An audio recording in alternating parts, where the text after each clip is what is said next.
افلح من تزکا، وہ کامیاب ہو گیا جس نے اپنے من کو ستھرا کر لیا۔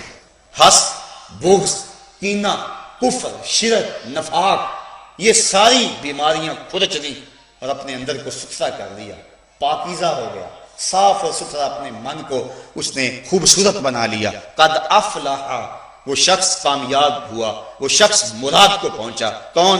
من تزکا، جس نے اپنا تزکیہ نفس کیا، جس نے اپنے باطن کی صفائی کی، باطن کی ستھرائی کی۔ باہر تو بڑا سوار کے رکھا، کلف لگے کپڑے بھی پہنے، ایک داغ بھی لگ گیا تو کپڑے اتار دیے، ایک جو ہے وہ تریز بھی ٹوٹ گئی تو جو ہے وہ دوبارہ کپڑے، کہا کہ نہیں یہ میرے لیے مناسب نہیں، میں نے بڑی عالی نسب دعوت میں جانا ہے، بڑا اہتمام کیا، اپنی داڑھی بھی رگڑ کے مونڈی کہ میں ذرا اچھا لگوں۔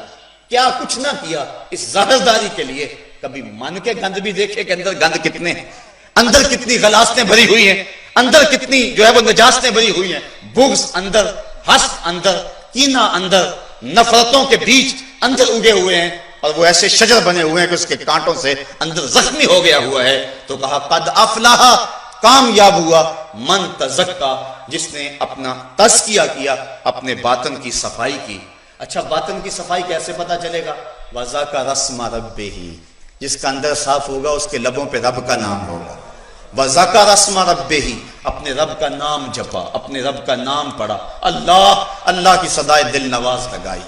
صوفیہ فرماتے ہیں جب کوئی بندہ ایک مرتبہ کہتا ہے اللہ، اللہ تعالیٰ اس کی طرف نظر رحمت سے دیکھتا ہے اور اس کے 70 گناہ جل کے راکھ ہو جاتے ہیں۔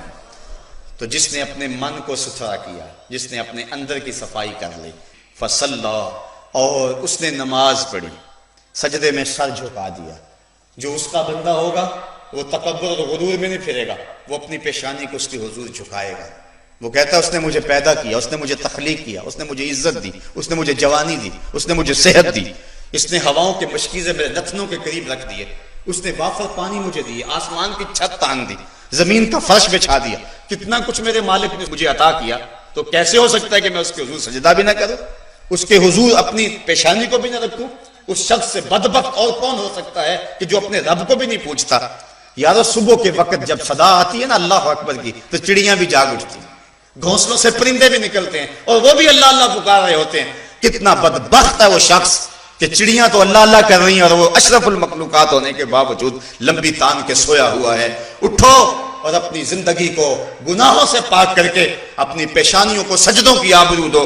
وہ پیشانی جو اللہ کے حضور جھکتی ہے کل قیامت کے دن چمکتی ہوگی، اس کے نور اور اس کے اجالوں سے پورے محشر کے اندر روشنی ہو رہی ہوگی۔ تو کہا قد افلح من تزکا، پاک وہ ہوا کہ جس نے اپنے نفس کا تزکیہ کیا، وذکر اسم ربہ، اور اپنے رب کا نام جپا۔ حضور فرماتے ہیں ذاکر اللہ فی الغافلین کشجرۃ الخضراء فی وسط الحشیم، غافلوں میں اللہ کا ذکر کرنے والا ایسا ہے جس طرح سوکھی سڑی گھاس کے اندر کوئی شجر سایہ دار ہوتا ہے۔ جو پوزیشن وہاں اس درخت کی ہے ذکر کرنے والے کی کیفیت اس انداز سے ہے۔ فصلی، اور نماز پڑھی، اللہ کے حضور سجدہ ریز ہو گیا۔ بل تؤثرون الحیات الدنیا، کہا تم تو دنیا کی زندگی کو ترجیح دیتے ہو۔ یہ انسان کی کمزوری بیان فرمائے، دنیا کی زندگی کو ترجیح دیتے ہو۔ حضور فرمایا مجھے اس بات کا کوئی ڈر نہیں ہے کہ میرے بعد تم شرک کرو گے۔ یہ بخاری شریف کی روایت ہے، پتہ نہیں لوگوں کو کیوں فکر ہے کہ امت مشرک ہو گئی۔ حضور فرماتے ہیں لست اخاف ان تشرکوا من بعدی، مجھے کوئی ڈر نہیں ہے کہ میرے بعد تم شرک کرو گے، میری امت شرک پہ جمع نہیں ہو سکتی۔ مجھے اس بات کا ڈر ہے کہ میرے بعد تم دنیا دار بن جاؤ گے۔ اور آج ہماری کانوں تک بلکہ سر تک دنیا ہو گئی، ہماری زندگی کا مقصد ہی دنیا ہو گیا۔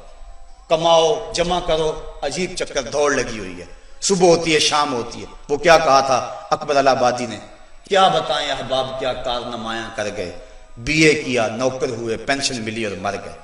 کیا زندگی کا یہ مقصد ہے؟ انسان کی زندگی کا مقصد یہ نہیں ہے، مقصد کچھ اور ہے۔